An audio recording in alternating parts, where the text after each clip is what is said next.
Instituto Nacional de Antropología e Historia. Secretaría de Cultura. Gobierno de México.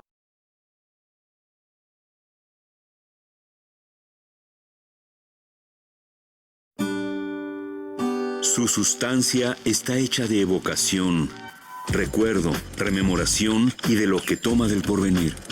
Porque es una parte fundamental de nuestra identidad. Somos nuestra memoria. El programa del INA que nos lleva de viva voz con los especialistas. ¿Qué tal? Muy buenos días a todas y a todos. Bienvenidas, bienvenidos a Radio INA. La Secretaría de Cultura, el Instituto Nacional de Antropología e Historia, los invitan a acompañarnos en la emisión de la serie Somos Nuestra Memoria. Mi nombre es José Ángel Domínguez y en esta ocasión tengo el gusto de contar con la presencia del doctor Antonio Terán Bonilla. Él es doctor en Arquitectura por la Universidad Nacional Autónoma de México, con mención honorífica, y es candidato a doctor en Historia del Arte por la UNAM. El tema de hoy, como le digo, es el Instituto Nacional de Antropología e Historia a través de los ojos de un investigador, y este investigador es nuestro invitado, el doctor Antonio Terán. Es un placer saludarlo una vez más. Bienvenido. Muchas gracias por la invitación tan amable, todos ustedes, a todo el equipo, y con gusto vengo porque pues este es mi instituto de toda la vida y cumplí. Me acaban de dar el reconocimiento de 45 años, pero después de 3 años, porque me pusieron 2020, pero yo tengo 48 años de estar en el instituto. Fíjese usted nada más. Cumplí el 16 de enero de este año, 48 años, puesto que ingresé el 16 de enero de 1975.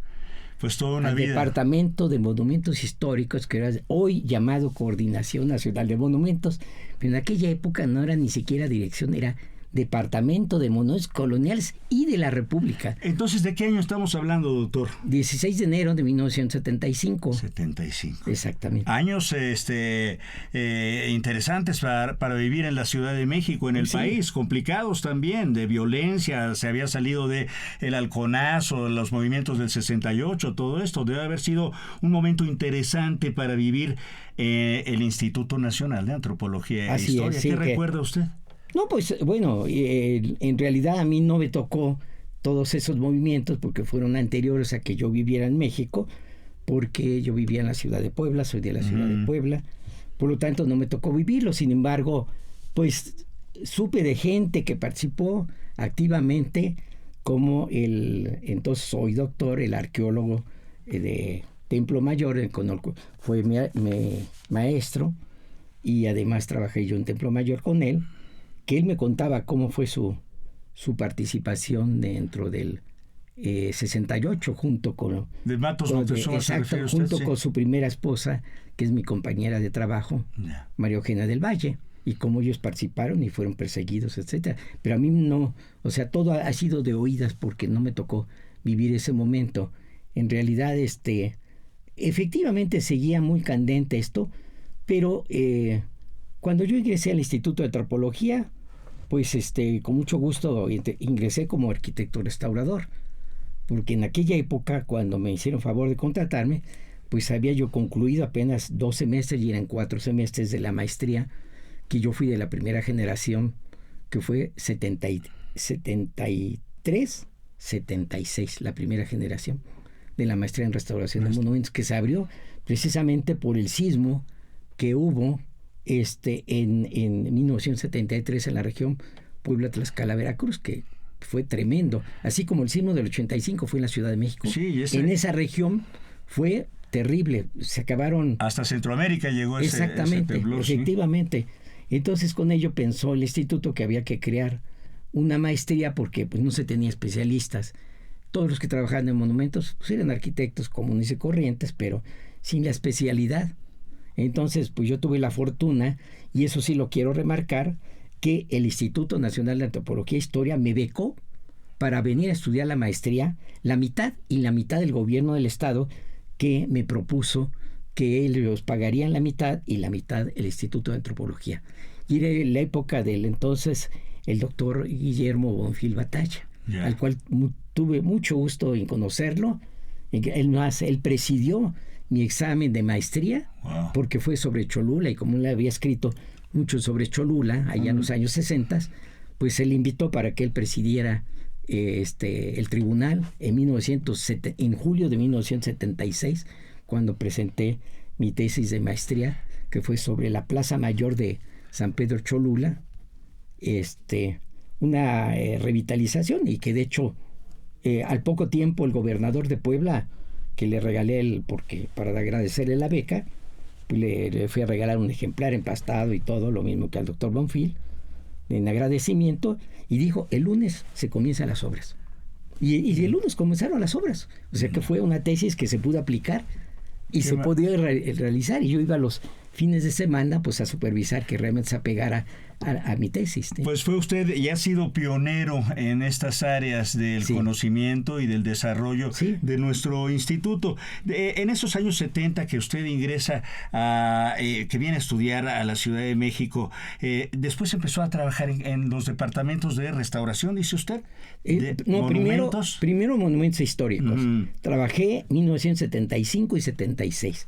En el año 77 me invita entonces el coordinador, que era director de todo el centro Churubusco, el doctor Carlos Chanfonón, que en esa época todavía no era doctor, me invita a que yo coordine la segunda generación de la maestría, porque me dijo que había sido buen alumno y muy activo. Entonces me invita a que coordine yo la maestría, y bueno, pues conseguimos muchas cosas. Entre ellos, pues nos dimos cuenta de que aunque éramos la primera generación y habían pasado otras generaciones de la licenciatura, pues no estaba registrada por la SEP los títulos. Ni de la licenciatura de restauración de bienes muebles, ni de museografía, ni de arquitectura, ¿no? O sea, las autoridades nunca se preocuparon por hacer un registro.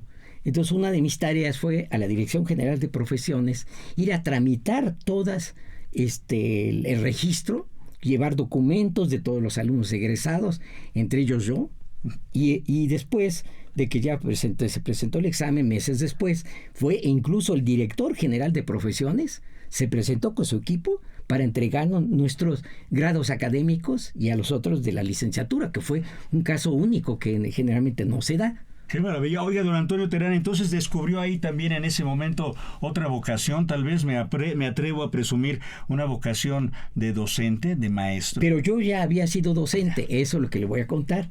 Yo estudié arquitectura, entonces la que no se llamaba Benemérita, hoy se llama Benemérita, Universidad Autónoma de Puebla. En aquella época que yo estudié no era Benemérita, pero ahí estudié la licenciatura. Y cuando yo concluí la licenciatura, bueno, desde que era estudiante, fui ayudante de algunos profesores, y después ya cuando terminé la licenciatura, me hizo favor un director de invitarme a que diera yo clases, y prácticamente di casi 4 años clases en la licenciatura con varias materias. Impartí urbanismo, materiales, técnicas de construcción, historia de la cultura, etcétera, etcétera, que eso es mi primera etapa de mi vida, y me di cuenta de que yo tenía cualidades para la docencia. Y por eso después, cuando terminé la maestría, pues metí algunos cursos en la UNAM de pedagogía, de didáctica, para tener instrumentos de... Claro. Y bueno, pues le puedo decir a usted que prácticamente he funcionado 50 años de profesor. Y no he vivido nunca de la docencia porque nunca ha sido bien pagada. No, sin embargo, porque a mí me encanta, y más como investigador, pues lo que yo investigo lo llevo a las aulas de posgrado, a las aulas, bueno, ahora como soy emérito, pues tengo que dar clases en licenciatura en la UNAM, que ahí tuve que ganar una plaza, que salió, y bueno, la pude con otras personas concursar, la gané, y bueno, sí, yo ya tenía de posgrado, pero ahora fue de licenciatura, desde el 2018, antes de la pandemia, la gané, y bueno, ahí imparto cursos en la licenciatura para formar investigadores jóvenes de historia de la arquitectura. En arquitectura. Sí, en arquitectura. Porque usted también, o sea, se ha hecho en esta evolución de el académico, el arquitecto, el historiador, se ha convertido usted en un hombre de muchos saberes, don Antonio. Pues mire, lo que pasa es que yo estudié, después de la licenciatura, aquí en México, estudié 12 años sin parar, continuamente, porque vi que aquí pues era la capital, y que se abrían un panorama de 180 grados que no había en ese momento en la provincia, porque no había allá ni especialidades, ni maestrías, menos doctorados. Pero quiero decirle a usted que yo fui el primero que tuvo maestría en restauración de monumentos, pues de Puebla, porque de por sí no existía existía en la UNAM, pero se había cerrado por lo del 68, se cerró en el 69 la maestría y se vino a reabrir hasta el 76, cuando yo estaba incluso graduado de la maestría. ¿Y por qué le dio por esta especialidad la restauración de monumentos tan importante ahora, ¿no? Para rescatar, pues, quiénes somos en realidad, ¿no? Efectivamente, bueno, eso tiene su razón de ser. Tuve dos muy buenos profesores. Un doctor, Efraín Castro Morales, que supongo que sabrán que trabaja en el INA hasta la fecha, en antropología física, ya es una persona mayor, que fue mi maestro en la licenciatura, y él me metió mucho en la arquitectura prehispánica y el periodo colonial. Y luego otra maestra, María de los Ángeles Díaz de León, que también me inculcó esto.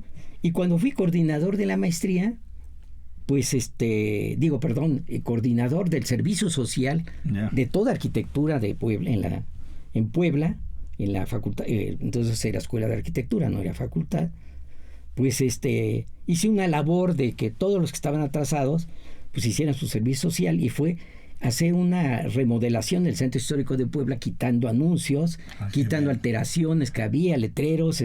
Entonces fue todo el centro histórico, no sé, 30 o 40 egresados que no se podían graduar porque no tenían servicio social, pues se hizo una labor, y ahí obviamente que tuve que consultar muchísimos libros, etcétera, y eso me dio otra pauta, pues para que me interesara mucho la historia del arte y la historia de la arquitectura. ¡Qué buen proyecto! Y de hecho, en el doctorado precisamente me metí al área de investigación de teoría e historia de la arquitectura. En esa área fue cuando hice el doctorado en la UNAM. Oiga, doctor Antonio Terán, entonces, actualmente, ¿en qué dirección trabaja? En la Dirección de Estudios Históricos, desde el año 81, por ahí por agosto del 81, se me invitó a un seminario. Primero trabajé de historia urbana y después del seminario Historia del Arte, del cual después fui coordinador durante 7 años de esa área de Historia del Arte, que ahora ya desaparecieron porque en aquella época existían los seminarios donde varios participaban.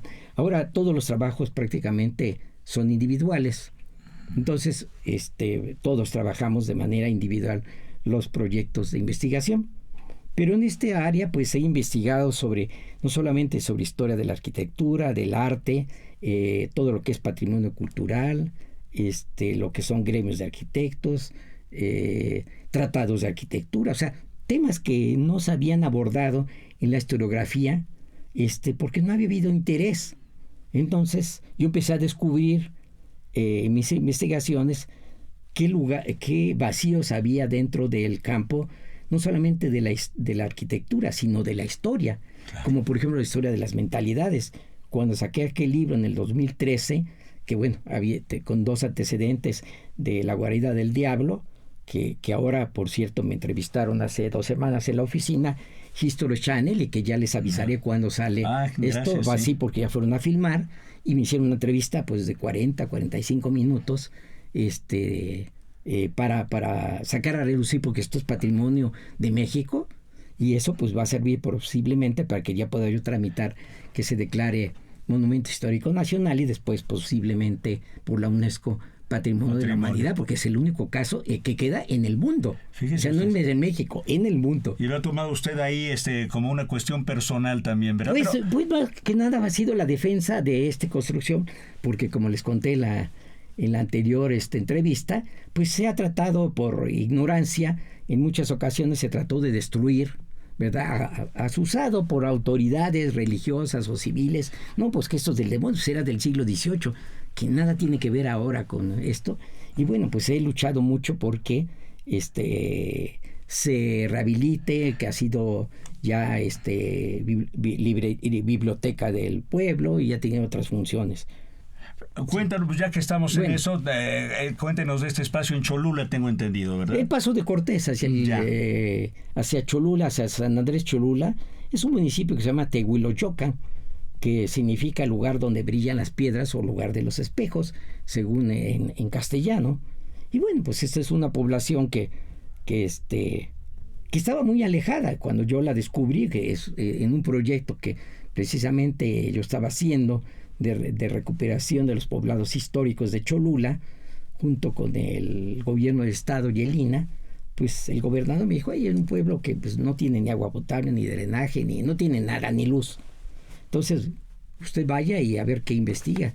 Le dije, pero también quiero la cuestión patrimonial, y por eso es que descubrí este lugar, porque fui casa por casa, y cuando las veía yo históricas, pues tocaba y entraba yo a que me... Y bueno, cuando entré a esta, pues sí, estaba convertida el patio con vacas, con animales, con borregos, etcétera.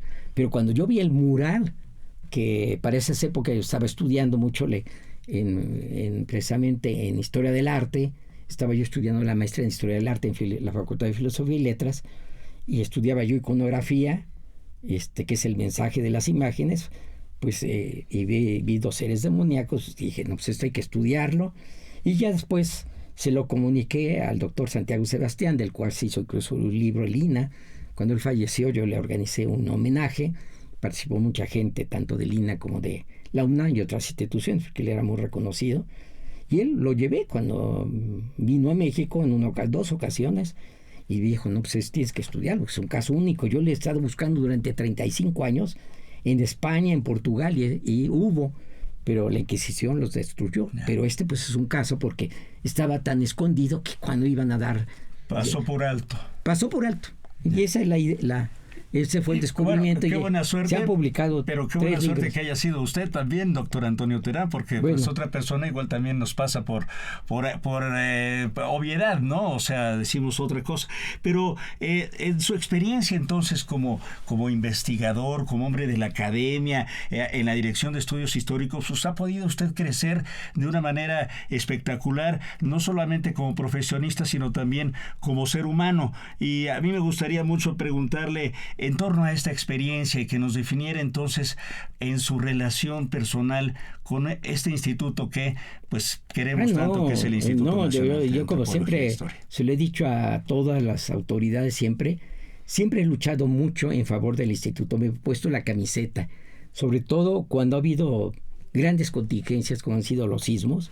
Por ejemplo, el sismo de 1999, pues yo pedí permiso en la Dirección de Estudios Históricos para ir durante 3 meses a dictaminar edificios históricos en todo el estado de Puebla y el estado de Tlaxcala, de dictaminar, porque era una cuestión de responsabilidad, de carácter moral y de carácter profesional y de ética. Y había que actuar lo más rápidamente posible. Y había que actuar también, rápidamente. ¿No? Sí. Entonces me di a esa tarea en 1999.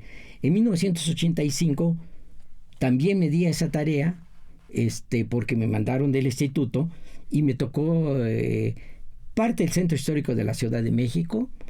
Tuve experiencias muy interesantes, pues fui a dictaminar incluso de compañeras y compañeros que vivían en el Centro Histórico y que trabajaban en el INAH, sus casas, porque me pidieron ver casas que estaban, la mayoría no eran históricas, eran casas contemporáneas, pero que tenían problemas de cuarteaduras y esto, y pues sí les dije esto, y hay que contratar a tal persona para que les venga y les reestructure su vivienda. Entonces realmente ha sido muy bueno. Y por otro lado, pues mi defensa del patrimonio cultural, que siempre pues antepongo las leyes patrimoniales y al INAH, y que eso pues me ha costado muchísimos sinsabores, pero también muchísimas cosas que positivas. Me han reconocimientos. Por ejemplo, pues he tenido reconocimiento mucho. Tengo todos los reconocimientos que pueda haber en Puebla que haya dado los ayuntamientos. Soy poblano. Lo que le falta son paredes para colgarlos, doctor. Ya no tengo efectivamente.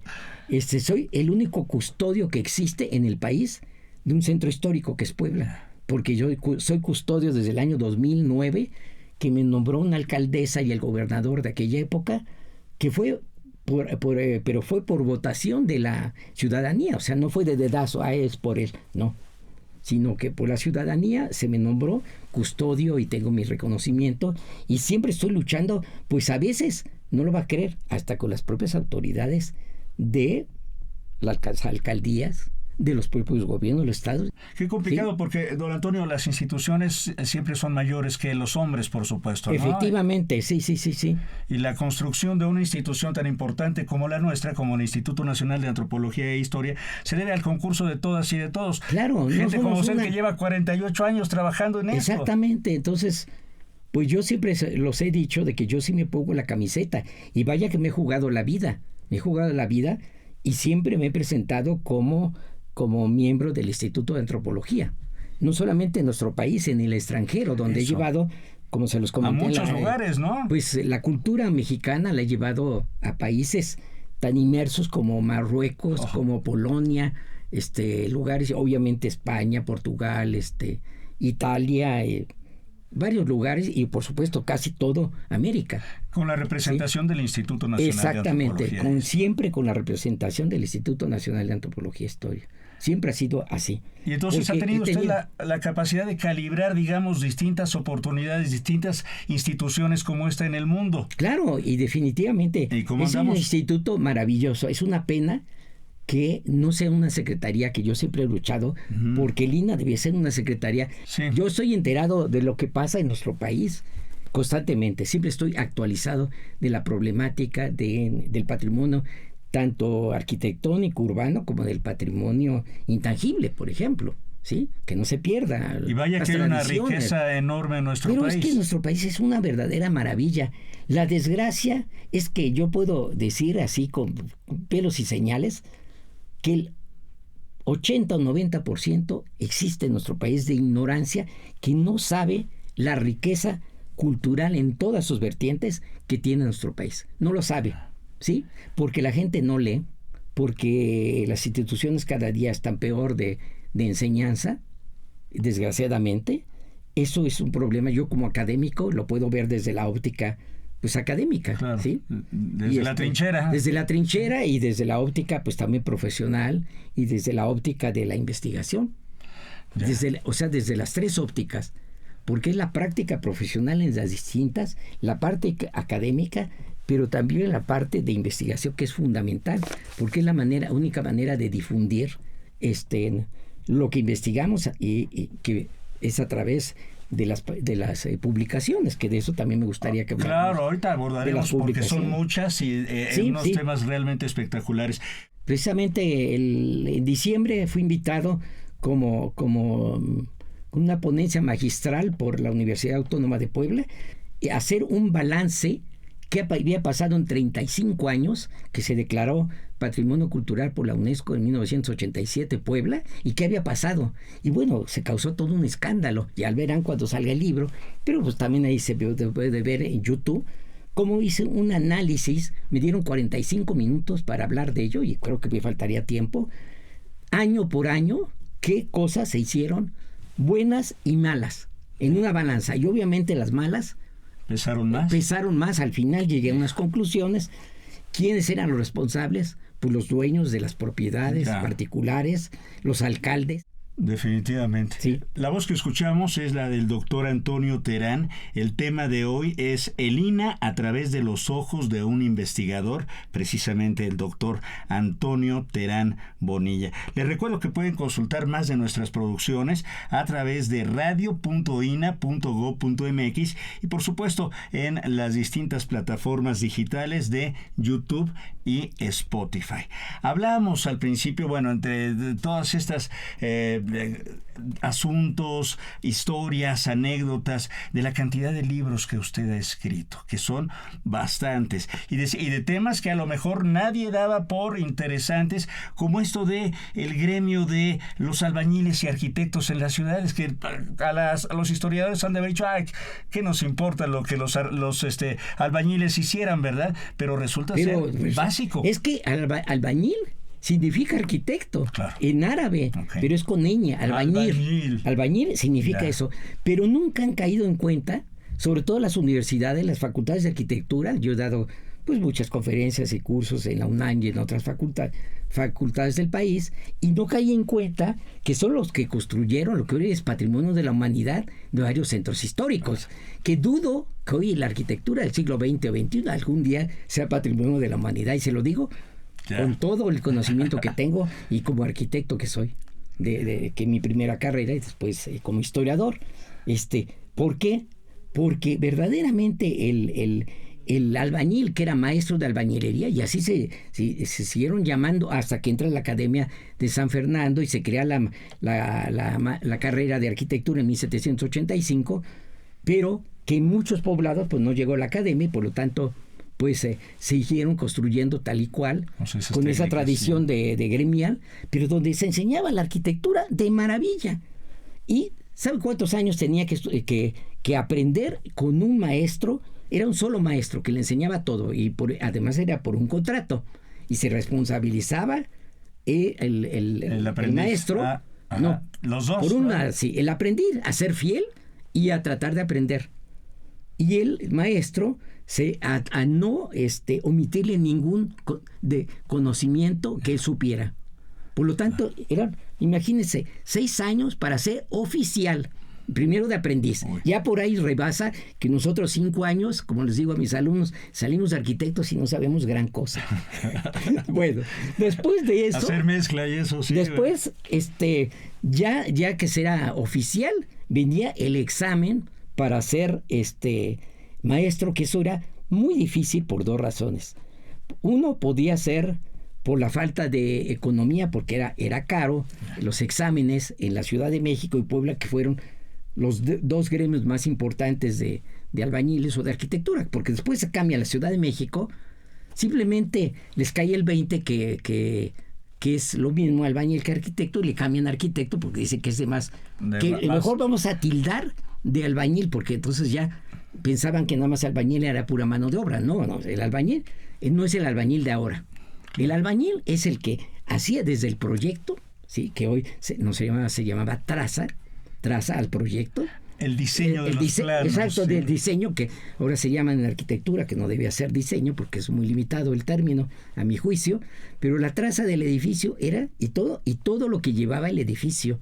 Y después la ejecución de la obra, el saber dónde sacar los materiales de construcción, el tener el conocimiento que ahora, cuando yo estoy dando clases con los muchachos, pues no saben de dónde sale la piedra, de dónde sale la cal, de dónde sale el adobe, de dónde sale el ladrillo, cómo se cuece. Bueno, todo esto lo he enseñado no solamente a los alumnos, sino profesores que tienen grados, posgrados, etcétera.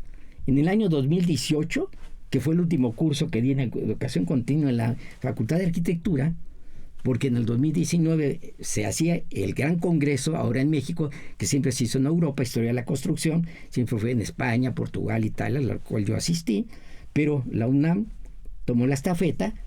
Y entonces yo le dije al director, pues el problema es que pues nadie sabe qué es la construcción, no hay que confundir con la historia de la arquitectura. Una cosa, efectivamente, la construcción va dentro de pero no toda construcción es arquitectura, ¿sí? Entonces hay que tener cuidado con eso, pero hay que saber que antes el arquitecto, en las ordenanzas del siglo XVI de 1570 en Puebla, que son las más antiguas las de Puebla, que las de México 1598, 29 años después, se decía todo lo que tenía que saber el maestro de albañilería, ¿sí? Tenía que saber de puentes, acueductos. Yo me preguntaría ahora, ¿sabrá? No. Carreteras, arquitectura militar. Eso era importantísimo. Como de repente mandaban a un maestro que era, por ejemplo, de la Catedral de Puebla, y de repente lo mandaba el rey y le decía, o el virrey, no, es que tiene que ir a la fortificación de Veracruz, porque están atacando los ingleses, piratas, los holandeses, etcétera, o lo mandaban a Campeche, o lo mandaban a Quintana Roo, a donde fuera, y se tenía que ir ahí, y pasaba varios meses, y después regresaba. Entonces era una labor verdaderamente extraordinaria. La enseñanza de la arquitectura, como fue en el periodo colonial, creo que no va a poder ser jamás en ninguna institución, ¿sí? Wow, y esa es una de sus líneas de investigación. Efectivamente. De varias, ¿no? O sea, bueno, sí, porque no nada más trato la cuestión. Incluso he tratado el gremio de arquitectos en España y en Nueva España. Ahí tengo una publicación, la universidad una que se llama Imafronte, y he publicado sobre las ordenanzas españolas que parecido tenían con las mexicanas, porque obviamente eran retomadas las mexicanas, nada más que se adecuaban a las necesidades y características de la Nueva España. Entonces, pues ha sido muy interesante, además dar cursos, conferencias en universidades, como por ejemplo en Sevilla, que en una ocasión me invitaron que yo hablara, por ejemplo, de la Catedral de Puebla, cómo se construyó, y mientras hablaba el especialista, que era el maestro mayor de la Catedral de Sevilla, que ahí todavía existen como en época colonial.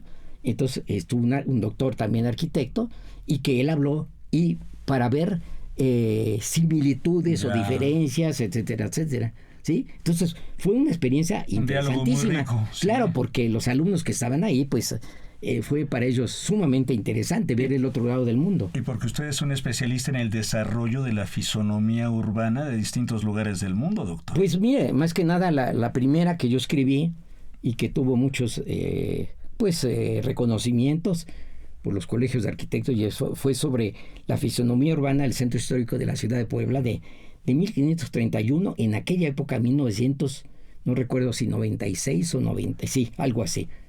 Fue un libro que... 94 tengo en mis datos. 94, bueno, pero en 96 lo publicó. Ya. Y después, que esa es una anécdota muy bonita, porque es el libro más vendido, 500 ejemplares en un día. Fui a ver a Tlaxcala, a un ex gobernador, don Tulio Hernández, supongo que lo conocía, un personaje...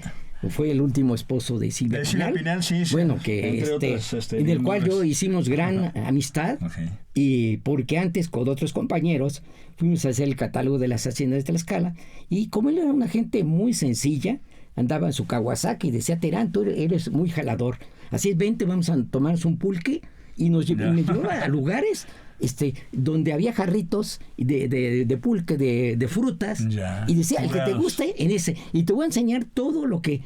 Y yo aprendí con él todo cómo se hace el pulque en los tinacales, claro. todo, desde cómo se extraía. Pues, tuve que aprender para hacer el libro de la construcción de las haciendas de Tlaxcala. Pues fue un libro que fue mi tesis doctoral, y gracias a este gobernador me dijo: oye, ¿por qué no haces un libro? Es que tú tienes mucho conocimiento de esto y hay que hacer. Entonces, cuando yo lo propuse como tesis doctoral en la UNAM, pues les pareció bien, porque lo que se había publicado pues era muy superficial, por Banamex y eso, que era muy buenas fotografías.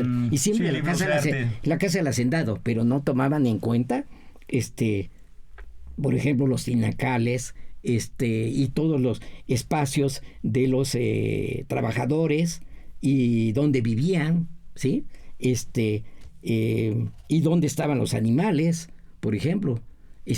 O sea, todos los espacios arquitectónicos, incluyendo la capilla, incluyendo los cementerios, todo esto, o sea, no dejé nada. Espacios arquitectónicos que no se entienden sin la actividad humana. Claro, además, pues sí, las haciendas no eran ni ciudades, ni villas, ni pueblos, sino eran conjuntos que no se puede decir qué nombre tendría, porque eso fue la gran cosa en nuestro país, que desgraciadamente fue uno de los equívocos de la revolución, que no estaríamos con tantos problemas de carácter económico y agrícola si no se hubieran destruido las haciendas, porque por una mala interpretación, ¿qué culpa tienen los edificios hubieran seguido trabajando? Sí, que hubo explotación en ciertos lugares, que tampoco no podemos generalizar, en Yucatán, en las haciendas en Equinera. Chihuahua, sí, pero en el centro de México yo he encontrado en Tlaxcala que los propios dueños eran los que bautizaban a los hijos de los trabajadores. Se establecían otras relaciones. Y era otra relación totalmente muy legalista y muy humanitaria. Ya. Sí, porque siempre se ha hecho, no, que las haciendas, no se puede generalizar, porque además las haciendas pues, eran muy distintas, las del norte, haciendas ganaderas. Aunque la dimensión histórica que tenemos sí es de explotación generalizada. No, yo ahí dividí haciendas de mineral, como Tasco, Zacatecas, sí. Guanajuato, eso. Y luego las haciendas agrícolas, que son las que yo estudié, y las haciendas del pulque, porque hay que entender que el pulque, una bebida de miles de años, y de miles de años. Pero no nos ha dicho cuál es su curado favorito, doctor. El curado de pitaya, porque como digo, de broma, se le queda uno con pico de gorrión tunero después de tomarse un jarrito de pulque, sí. Y bueno, yo aprendí gracias a este gobernador, y entonces él organizó, ya estaba otro gobierno, pero organizó que se presentara el libro y mandó a invitar a todos los 145 dueños de las haciendas, porque yo estudié 145 haciendas, que eran todas, imagínense, en pequeño territorio, es el que más haciendas tuvo de sí, todo el país. Estado de todo el país, pequeño, sí, claro. muy país, sí, pero ¿por qué? Por la cuestión los suelos. Los suelos, exacto, por los suelos. Entonces, se hizo en la alcaldía, y con el apoyo tuve totalmente del gobierno y de la alcaldía, y incluso se contrataron personas para que hicieran antojitos, y aquí dijo, aquí nada de tequila, ni whisky, ni nada, dijo don Tulio Hernández, aquí puro mexicano. Mi padre y yo vamos a preparar el verde. El verde era el que se prepara todavía tierno, el pulque, y nada más duró el evento 12 horas. Empezó a las 6 de la tarde de un X día, y a las 12 de la noche me invitaron con mi esposa que fuéramos a una cena que organizaba la esposa del gobernador, y de ahí me cogió y me dijo, su esposa puede ir a dormir, porque teníamos entonces hijos pequeños, y Pero usted siéntese, porque está otro están tornillo. esperando todos los demás. Nadie se salía. Lloviznaba, me acuerdo, porque era el mes de julio, agosto, pero seguía el evento. Además llevaron música, y entonces obviamente que compró la mitad, la compró la alcaldía, los libros, le dieron un precio especial a Lina, para venderlos, y se los vendió a los dueños de las haciendas, a los alcaldes y al público en general, porque había ahí, pues, no sé, a lo mejor 500 gentes había ahí, o más. Don Antonio Terán, usted lleva pues más de medio siglo protegiendo el patrimonio. Debería usted estar ya con su código de barras en el Instituto Nacional de Antropología e Historia. Sí, ¿verdad? Con un código de barras, exactamente. Bueno, pues mira, ha sido muy buena mi defensa del patrimonio. De hecho, la Secretaría de Cultura en el mes de enero de hace un año me hizo un homenaje por internet, me hizo un homenaje a la Secretaría de Cultura, y uno de los rubros fue no solamente como investigador y académico, hizo mucho hincapié por la defensa de la destrucción del patrimonio inmueble, por toda porque he luchado y podía hacer libros enteros sobre mi defensa y de qué he defendido de manos de la destrucción. ¿Y qué se destruye más, el patrimonio inmueble o el Los patrimonio? dos, ambos. Uh-huh. Y siempre es por unas especulaciones por el dinero y otras por ignorancia. Pero de todas maneras, aunque tengamos catálogos, que se han hecho catálogos muy buenos en el instituto durante muchos años de los centros históricos de México. ¿Todavía hay saqueo? De todas maneras hay saqueo. Sí, de repente nos encargamos de que... Y de destrucción también. Recordarán que hace 10, 15 años un párroco mandó a destruir una iglesia del siglo XVIII en Tlaxcala, que hasta ahorita la están pagando, porque el instituto demandó al pueblo y el pueblo lo tiene que pagar. Y este señor se le metió en la cárcel tentativamente, después pues, se le sacó de la cárcel, pero tienen que pagar para que vean el crimen que cometieron. Un día domingo metieron, yo tengo las fotografías y todo, bulldozer y todo, y destruyeron la iglesia del siglo XVIII porque ya estaba vieja. Híjole. O sea, ¿qué criterio? Porque a veces no entienden que lo que es viejo de lo que es antiguo. Y de lo que es inútil. Sí, ¿no? porque un auto puede ser de este año, pero si usted no lo lava ni nada, pues se convierte en una carcacha a los 3 meses. Por eso, ¿sí? ya no es antiguo, ¿sí? Sí. Simplemente es viejo porque ya se deterioró, pero eso no significa que sea. Entonces la gente, pero yo siempre atribuyo que el gran problema de nuestro país es la ignorancia, ¿sí? El desconocimiento que nuestras generaciones, cuando menos yo tengo conciencia de que nuestras generaciones fuimos muy bien educados, tal vez de manera muy rígida, porque sí tengo experiencias de manera rígida, porque pues eso de que con una vara entra o eso, con sangre sí, entra, que yo no, por fortuna nunca me pasó eso, porque pues yo fui más o menos dedicado y no me pasó eso, pero veía yo con compañeritos y esto que les pegaba yo, pues siempre desde ahí me volví un defensor de los derechos humanos desde la primaria. Y los derechos de la educación también. Claro, y yo iba y denunciaba yo a los profesores. Ajá. Iba yo y denunciaba a un director, que le decíamos Pinocho, ahora que está de moda, porque tenía la nariz muy picuda, en mi escuela, que era la Gustavo Pemar, gran educador, don Gustavo Pemar, fue un gran educador del siglo XIX. y que por eso esta escuela se llamaba, anteriormente se llamaba Porfirio Díaz, el conjunto, pero cuando vino la revolución le cambiaron inmediatamente el nombre y le pusieron Gustavo Aymar. Ahí es donde yo estudié la primaria, la secundaria en el Instituto Normal del Estado, la preparatoria en la Universidad de Puebla y la licenciatura en eso. Y de lo demás, pues ya lo dije. Oiga, doctor, estudié. pero díganos una cosa, desde su experiencia como catedrático, como impulsor de varios proyectos de investigación, como ponente en distintos lugares del mundo, ¿cómo le hacemos para involucrar al mexicano de a pie en la custodia y en la protección de todo este patrimonio? Porque a lo mejor los estudiantes de arquitectura y tal, los que tienen la fortuna de ser sus alumnos, bueno, pues van a aprender un poco más y a tener más bases, pero son pocos, sí. Pero son pocos, sí.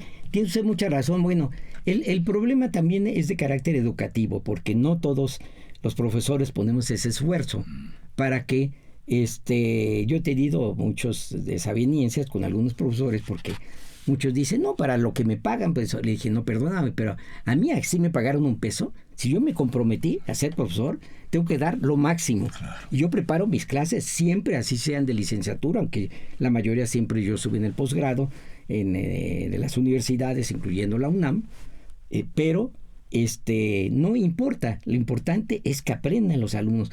Ya si los alumnos no tienen, como ahorita está pasando este fenómeno después de la pandemia, que un desinterés brutal, verdaderamente. Eso, Una cosa que nunca me había pasado en los 50 años, un desinterés total.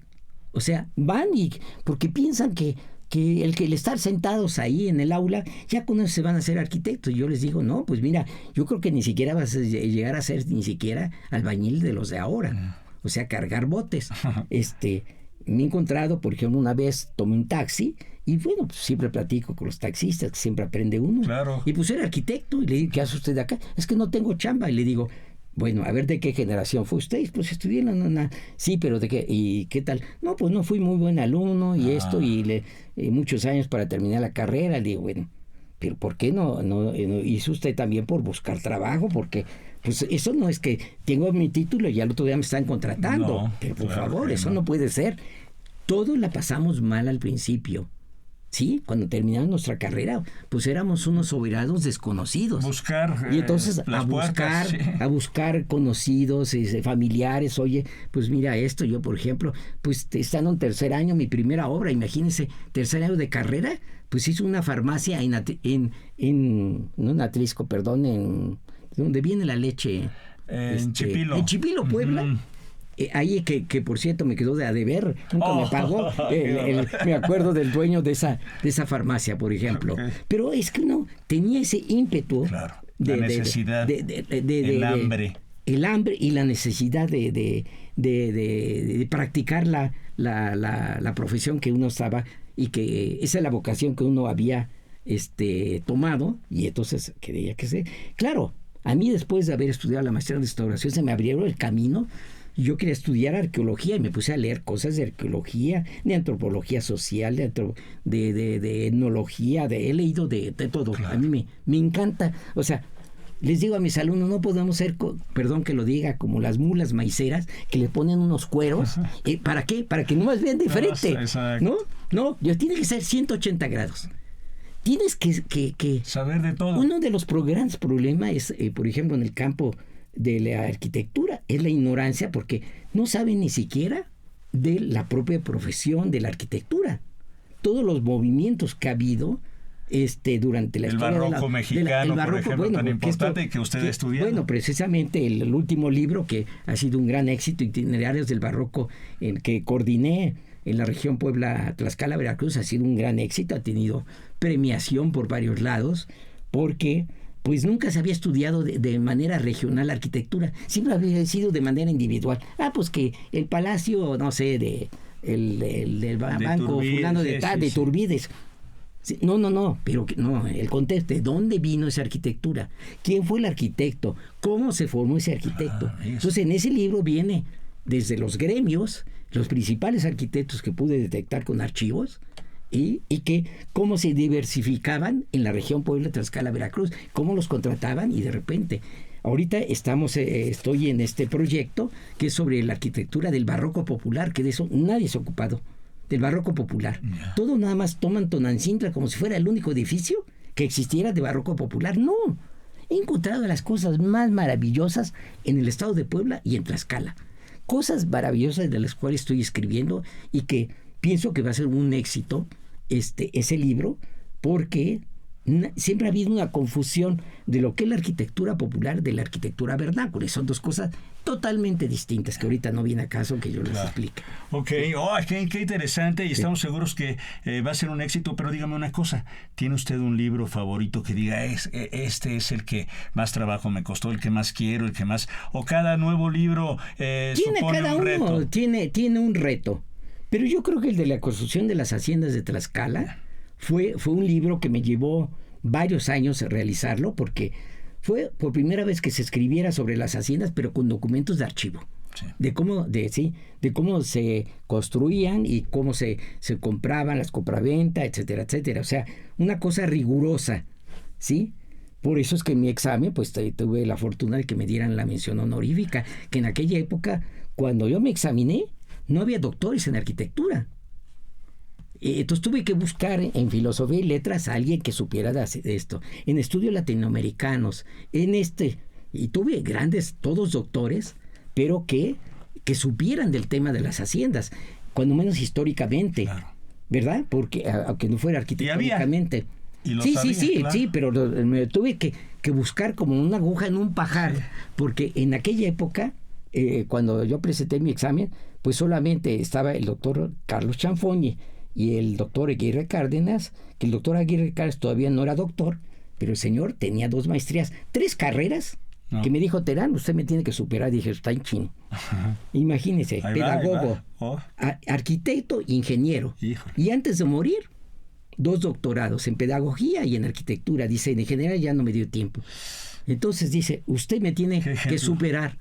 Sí, ahí la lleva, ¿verdad? De 94 años. Bueno, esperamos que ahora que presente mi examen de doctorado en Historia del Arte, pues se pueda llevar a realizar esto que yo nunca prometí, sino más bien fue un reto que me puso el doctor Aguirre Cárdenas, al cual debo muchísimo por el impulso que él me hizo dentro de la Facultad de Arquitectura, porque fue profesor emérito, fue de la Junta de Gobierno, 2 veces director de la facultad, en fin, un personaje que trabajó desde Uruchurtu, desde esa época hasta los últimos, reconocido en toda América y en Europa. Y es de nobleza reconocer, exactamente. Por supuesto, ¿no?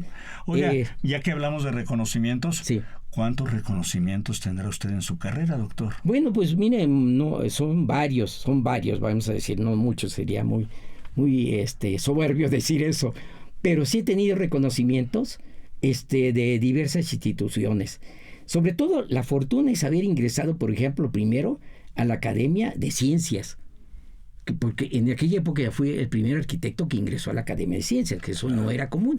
Y de recuerdo, durante muchos años hice una gran labor, porque me mandaban a todo el país los fines de semana a que diera una conferencia sobre algo que lo pedía a alguna institución, una universidad o esto. Y entonces iba yo a dar hasta a Cancún, y ahí iba yo a dar conferencias. Entonces eso fue una gran distinción, el estar y sigo en la... Y luego, pues por supuesto, en la Academia de San Fernando de Madrid, que bueno, fue una gran fortuna, porque esa no fue fácil. Tardé varios años mandando currículum, porque el doctor Antonio Bonet Correa, que fue mi maestro en México y en España durante muchos años, después de una gran amistad, cuando él fue presidente de la Academia, me dijo, tú tienes el currículum para ingresar. Sin embargo, eso me lo dijo estando en Polonia. Estábamos en Polonia, era un homenaje que le hacían en Polonia a él, y era el homenaje, que eso viene a colación, porque fue un congreso internacional sobre el barroco en América y en Europa. ¿Sabe cuántos de América fuimos al congreso? No, doctor, ¿cuántos? Nada más yo. Ahí puede usted ver la ignorancia de que era yo el único representante de América, y que fui a presentar sobre el barroco en México, y mi maestro pues fue a presentar sobre el barroco en España, el doctor Antonio Bonet Correa, y precisamente estando una vez en el aeropuerto, pues me dijo, oye, José Antonio, estamos desayunando. Yo creo que tú ya tienes todos los merecimientos para ingresar. Voy a empezar a tramitar ello. Bueno, yo nunca tuve gran esperanza porque sabía que eso era sumamente difícil. Exclusivo. Entonces, terminó su periodo en el 2016 y dije, pues ya no ingresé. Ya no fue. Cuando en el 2017 me mandan una carta de la Academia de San Fernando de Madrid, que había sido designado y que tenía yo que ir, y fui a tomar posesión en el 2018 a la Academia de San Fernando. Ahí lo pueden ver todavía en las redes sociales, en YouTube. Ahí cuando estoy tomando posesión, está el presidente, que por cierto el presidente en ese momento era un doctor en arquitectura también apellidado Terán. Y que fue una broma muy buena porque dijo, bueno, quiero aclarar que yo soy de Terán, no soy, ni soy Bonilla, y no vayan a pensar que es mi pariente, que por eso, no, él tiene sus propios méritos, y ahí lo dijo, y está grabado ahí en YouTube. Y entonces, pues fue muy grato recibir, porque me dijeron, es usted el primer arquitecto mexicano y muy merecido que recibe este reconocimiento, esta distinción que ya se le han enseñado a usted. Y eso fue pues muy halagador para mí, porque eso me hizo impulsarme a seguir trabajando. Y luego, pues, otros así reconocimientos importantes, pues fue cuando la Universidad Internacional, que en México tiene su sede en Cuernavaca, pero otra está en Costa Rica, la otra está me habían recomendado en Sevilla, que tengo muy buena relación, porque ahí, pues en Sevilla, 30 años yendo ahí a dar clases, conferencias, cursos, se me propuso, y pues me lo dieron aquí en Cuernavaca, porque era el lugar más cercano. Y fue pues también muy grato recibir este reconocimiento de ser doctor honoris causa. Y después en el 2021 pues me atreví, y eso le doy crédito gracias a uno de mis hijos, José Antonio, el mayor, y a mi esposa, que les dije, oye, salió esta convocatoria para ser honoris causa. Y me dice mi hijo, ¿y por qué no lo concursa? Le digo, es que mira, es demasiado lo que hay que presentar de currículum. En esa época yo ya tenía, no sé, unas 80 y tantas páginas. Ahora tengo 120 y tantas páginas de currículum en CONACYT.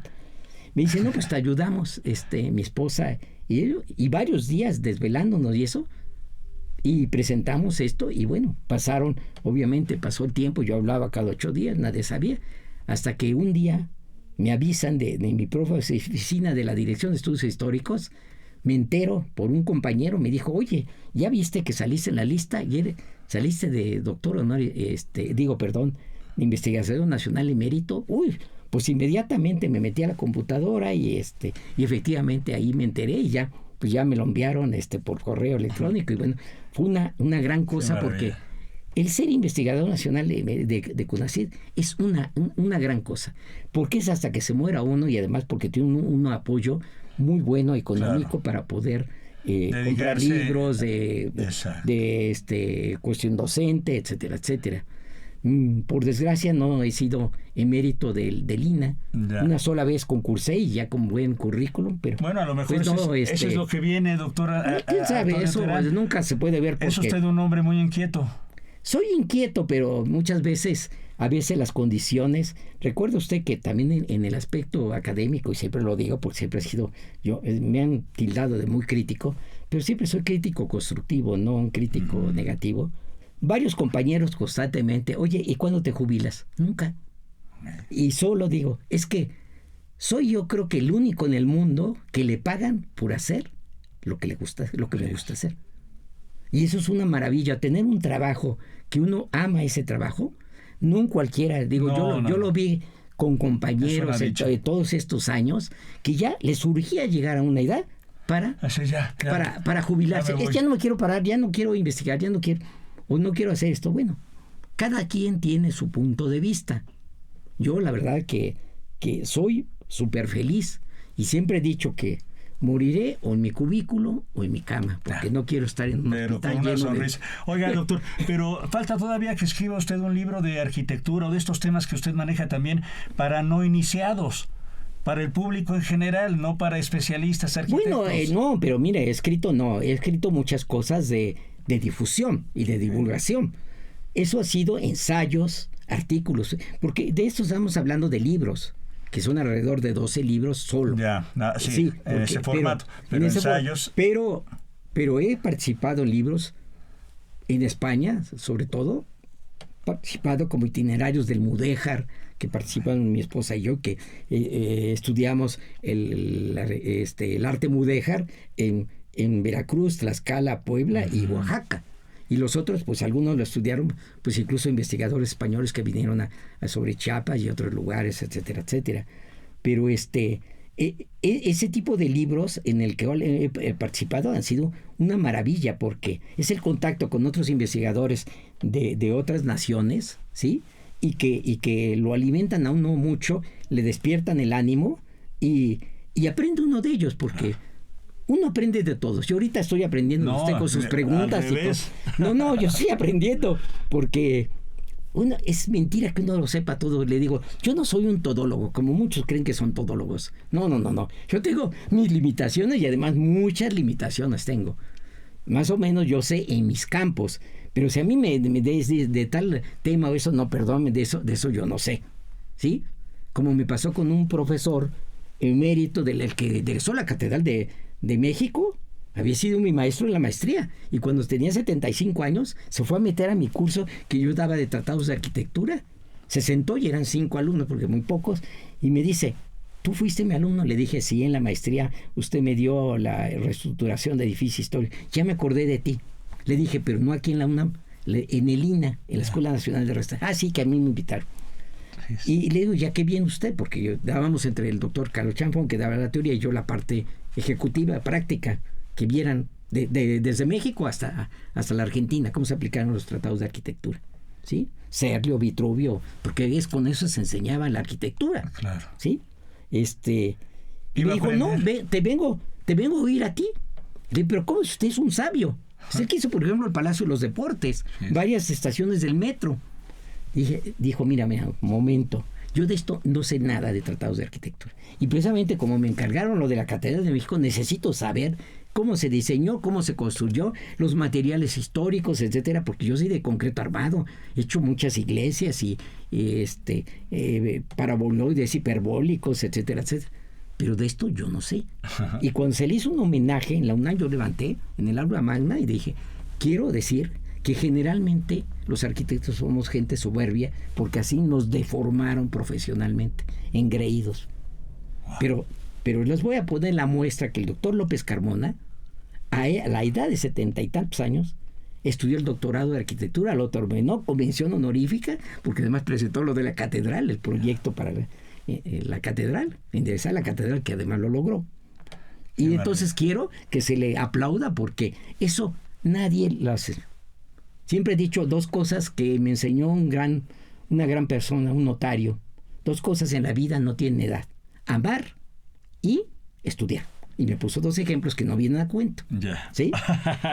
Doctor Antonio Terán, es un placer conversar con usted. El tiempo vuela. Hay tantas cosas que aprender de usted. Nos da muchísimo gusto. No, al contrario. Muy pronto continuemos esta conversación. ¿Cómo no? Muchísimas gracias, además, por estar aquí con ustedes, conviviendo. Muchas gracias a todo el público que ojalá nos escuche, ¿verdad? Seguramente. Y que de algo sirva esta conversación. Estoy seguro que sí. De esta manera damos por terminada esta emisión, que fue posible gracias a la generosa participación del doctor José Antonio Terán Bonilla. Gracias a nuestros escuchas por su atención. Les sugerimos consultar más de nuestras producciones a través de radio.ina.gov.mx y las distintas plataformas digitales en YouTube y en Spotify.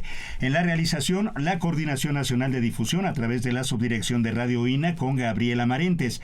Producción y grabación, Evan Ibaldo Morales. En la edición, Rubén Martínez, con el apoyo de Marta Hernández, Paula Bedoy y Jerónimo Cuevas. Mi nombre es José Ángel Domínguez. Espero que nuestros caminos se vuelvan a encontrar.